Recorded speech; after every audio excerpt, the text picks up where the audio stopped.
So most poker players are really annoyed by bad beats. Bad beats put you on tilt, and then you kind of lose your mind and you're not really playing poker strategically and rationally anymore. You start making emotional decisions. Anytime you get a bad beat, the rest of the session just goes for a toss, and you keep getting deeper and deeper into the hole that you have dug for yourself. That's why everybody wants to avoid bad beats.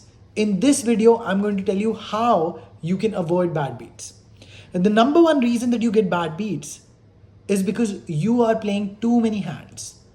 What happens is that you start with a weak hand pre-flop, and then that gets you into a situation where you kind of have to commit your chips and you have to go all in because you improve your hand post flop, but the other person seems to have a better hand pre flop, so he makes a better hand post flop. And that is what we call a setup. So a lot of people consider setups to be bad beats because they're thinking, what are the odds that I have two pair and the other guy has better two pair?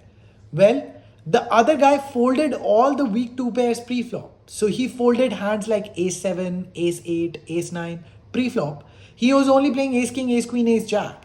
You are playing all of those hands. Ace deuce, ace 3, ace 4, ace 5, ace 6, ace 7, ace 8. So when the board comes ace king 7, ace king 6, you have ace 6, ace 7. He's folded those hands pre-flop, so he will never have that.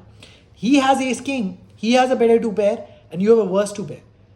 Now, nobody can blame you for putting all of your money in with two pair, but because you start with the weaker hand, you end up being on the wrong side of the setup, and that is what you call a bad beat. And the whole problem was because you were playing too many hands and the other guy is playing tight. This is why the answer to this question that you get bad beats is because you are playing too many hands, right? And second thing is that because you have built up too much expectation in a hand. So what happens is you get aces pre-flop, you start to get excited. You start to feel those butterflies in your stomach. You start thinking, man, I finally got a really good hand. And now I'm going to take all of his chips. Now, finally, I'm going to have a big winning session. I'm going to go on to recover my losses, or I'm going to just my rocket's going to take off from here. That's what you start thinking.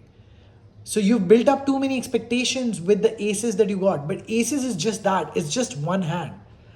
There's still a flop to come. There's still a turn to come. There's still a river to come. Anything can happen. You just have one pair. The guy can make two pair. He can make a straight. He can make a flush. He can make a full house. He can make any sort of hand to beat you. So the whole point of you getting too many expectations in, and then when you lose with aces, you think, oh my God, I always lose with aces. I always end up getting my aces cracked. I always end up getting bad beats, is because you built up your expectations in your own head. But if you just look at aces as what aces is, just one pair, then you don't get so excited. You have to get excited when you have the nuts and your opponent is going all in. That's when you have to get excited. When you have the best possible hand and your opponent is going all in. Because that's when you are assured to a great certainty that you're going to win the pot. But most people don't do that. They have expectations before the hand even begins. And that's why when you lose, it feels like that was unjust. It feels like an injustice. And that injustice is what you call a bad beat. You see, poker is a game of probabilities. So when I'll give you an example, when you have aces pre-flop and the other guy has kings, you are an 80% favorite to win, which means you'll win 8 out of 10 times. And he is a 20% favorite to win, which means he will win 2 out of 10 times. That is mathematically determined. So when you go all in with aces and the other guy goes all in with kings, which is what happens pre-flop if two people have aces and kings, some of the time you're going to lose. You're going to lose to him 2 out of 10 times. But when you lose, you stop thinking about all of the times that you won with the aces, and you stop thinking about all of the times you are going to win with aces, and then you think of that as a bad beat. You have to understand that you have to get rid of this idea of bad beat in the first place. You just have to understand that poker at the end of the day is mathematics. So some of the time you're going to lose. Now what happens is, when you lose a lot, you start attributing that to your luck. You start attributing those results to the fact that you kept getting bad beats, and that is a mistake. Because as soon as you do that, now your brain has a system called a reticular activation system, and it is called your RAS, because your brain, your front brain, your prefrontal cortex, the part that is responsible for thinking, it cannot focus on too many things at the same time. So right now I'm recording this video, I'm only focused on this video. I'm only focused on what I'm saying. I'm not focused on anything else that is going on in the background.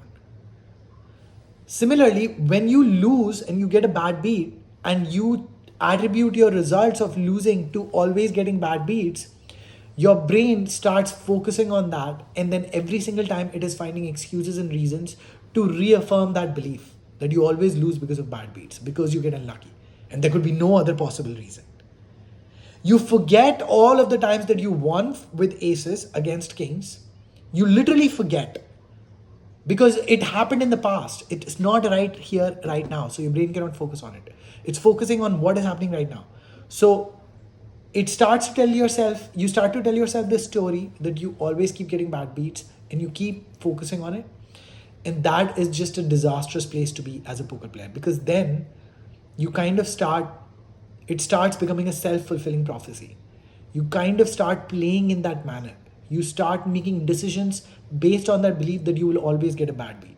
So you don't play aces very aggressively pre-flop. I see recreational players making this mistake all the time. They think, you know what, I'm going to lose with aces anyway, so I might as well just call and try to see a flop, and hopefully I get a good flop, and then I will get my money in. And then what happens? Then 6 people get in the pot with you. You're supposed to play aces fast pre-flop because it's strong pre-flop. It's not as strong post-flop. Post-flop, it's just one pair. But pre-flop, it's the best hand possible. So if you could get all of your money in pre-flop with aces, you should try to do that.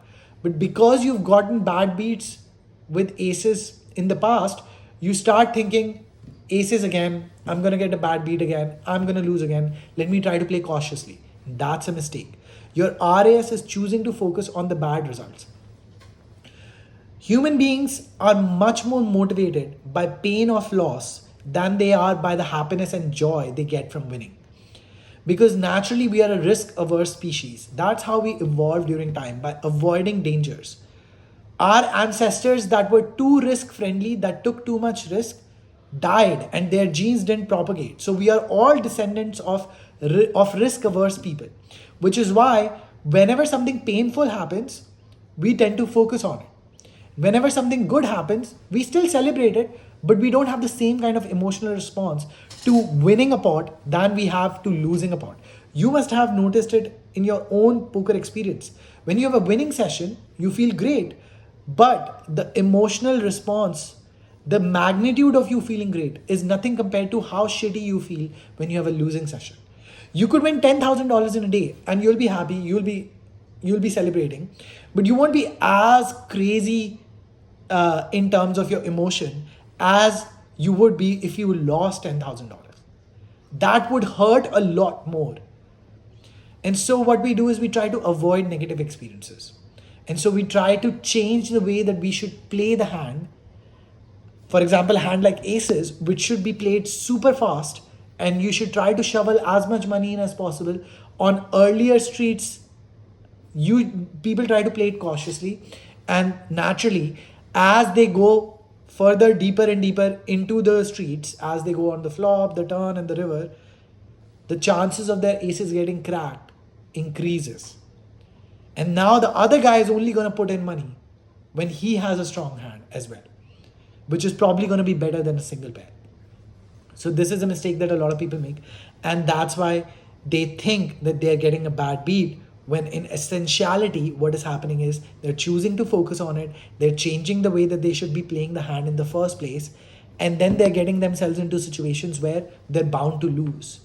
They're not taking advantage of when they get a strong hand. So what is the solution? So I give you two reasons. First, you play too many hands, and second, you focus on the bad beat. So you have an emotional response to the bad beat, and then you change your behavior. What is the solution? Is the solution to start playing tight? Or is the solution to not pay attention to the bad beat? No, the solution is to actually play in a game where you don't have to play tight. The answer is not that if the other guy is only playing ace king, ace queen, ace jack, that you only start playing ace king and ace queen and start folding ace jack. Because to beat that guy, you're going to have to do that. But there are guys who play all the hands that you play, but also play other hands that you fold. You must have seen this on the poker table. Sometimes you play with a crazy guy who plays all hands, who plays 100% of the hands. And that's the kind of players that you want to play poker with. Because with those players, you can play your game and you don't have to get into a competition of who's going to play more tight. And you can still win and give him the bad beats. And you can be on the other side of the bad beats because now, even though you have not changed your game, you're playing tighter than your opponents. So the solution is not to play tight. The solution is to play tighter than your opponents, which you can either do by playing tight or you can do by playing your same game but changing the opponent.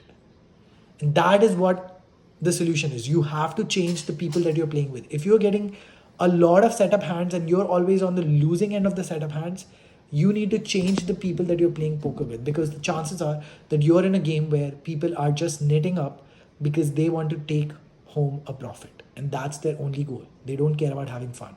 Who wants to play a game where now the competition is that who's going to play tight? Are you going to play tighter or am I going to play tighter? Nobody wants to play that game. Because where's the end? That guy is going to fold 3 out of 10 hands. You're going to fold 4 out of 10 hands. And it's going on. And now he's folding 8 out of 10 hands and you're folding 9 out of 10 hands. Are you there to fold or are you there to play poker? That's how you avoid bad beats. By stopping your habit of playing poker with tight players. And more importantly, you also need to get into a habit of putting winning sessions and stacking the winning sessions so that your brain starts relaxing, and instead of continuously focusing on the pain of loss, it actually starts relaxing and playing naturally, having the confidence that you're going to win because it has seen the evidence of you winning consistently. So you need to find a game where you're winning at least more than 50% of the time. So your brain doesn't start changing the way you play. It doesn't start tightening up in the wrong situation or doesn't start being overly cautious with hands like aces. And then you're going to have the opposite end of the experience. You're going to be giving people bad beats. You're going to be playing hands in a way where you have the confidence that you're either going to suck out or you're going to bluff your opponent out. To have that kind of confidence, you need to stack some wins. And to stack some wins, you have to change the game that you're playing in. Because if you're consistently losing in the game that you're playing in, and your focus is how can I avoid bad beats, you're already in a bad place. So that game, you cannot win in that game. What has been happening in the past is a pretty good indication of what's going to happen in the future. History may not repeat itself, but it sure does rhyme. So look at the track record that you have in your current poker game. If the track record is one of you losing, then most likely that is exactly what is going to happen in the future. So I hope you got some value from this video.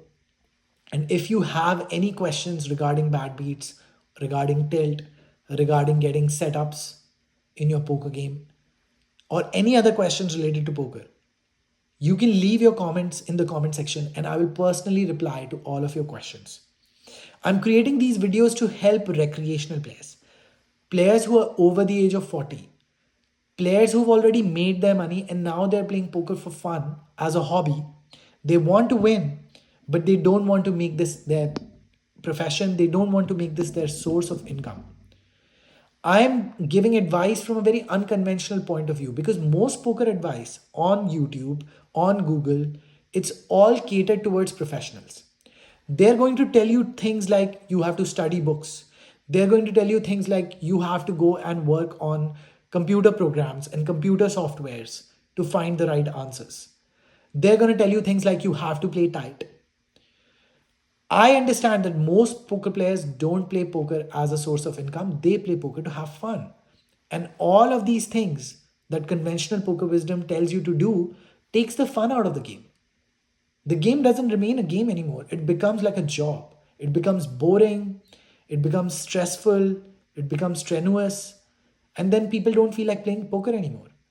To make poker fun again, to make poker great again, that is exactly why I've started this YouTube channel, and that's why I'm creating these videos.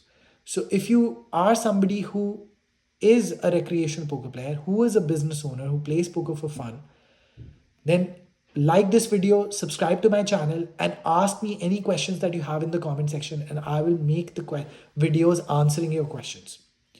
I hope you like this video, and I'll see you in the next one.